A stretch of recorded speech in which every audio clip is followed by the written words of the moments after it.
BNP জাতীয় স্থায়ী কমিটির সদস্য ও সাবেক মন্ত্রী ইকবাল হাসান মাহমুদ টুকু বলেছেন, গত ১৬ বছরের ইতিহাস শেখ হাসিনার গুম খুনের ইতিহাস। এই গুমের শিকার হয়েছেন আপনাদের কৃতি সন্তান, আমার নেতা ইলিয়াস আলী। শনিবার মৌলভীবাজার সদর উপজেলার শেরপুর বাজারে স্বেচ্ছাসেবক দলের কেন্দ্রীয় কমিটি, আন্তর্জাতিক বিষয়ক সম্পাদক ও যুক্তরাজ্য স্বেচ্ছাসেবক দলের সভাপতি নাসির আহমেদ শাহিনের পক্ষ থেকে শীতার্তদের মাঝে শীতবস্ত্র বিতরণ ও আলোচনা সভায় প্রধান অতিথির বক্তব্যে তিনি এসব কথা বলেন। লন্ডনে অবস্থানরত দলটির ভারপ্রাপ্ত চেয়ারম্যান তারেক রহমানের নির্দেশে স্থানীয় খলিলপুর ও মনুমুখ ইউনিয়ন বিএনপি এই শীতবস্ত্র বিতরণের আয়োজন করে। এতে সভাপতিত্ব করেন নাসির আহমেদ শাহিন। অনুষ্ঠানে বিশেষ অতিথির বক্তব্য রাখেন কেন্দ্রীয় বিএনপির সাংগঠনিক সম্পাদক জি.কে. গাউস, কেন্দ্রীয় বিএনপি সহ সাংগঠনিক সম্পাদক ও সিলেট মহানগর বিএনপির সভাপতি মিফতা সিদ্দিকী ও মৌলভীবাজার জেলা বিএনপির আহ্বায়ক ও সাবেক মেয়র ফয়জুল করিম ময়ূন।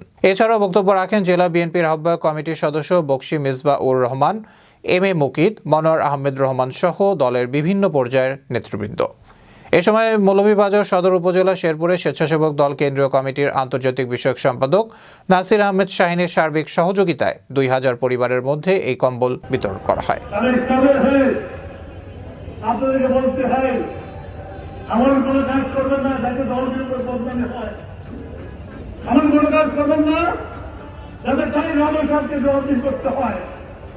উনি প্রতিদিন সোশ্যাল মিডিয়াতে আপনাদেরকে বলছে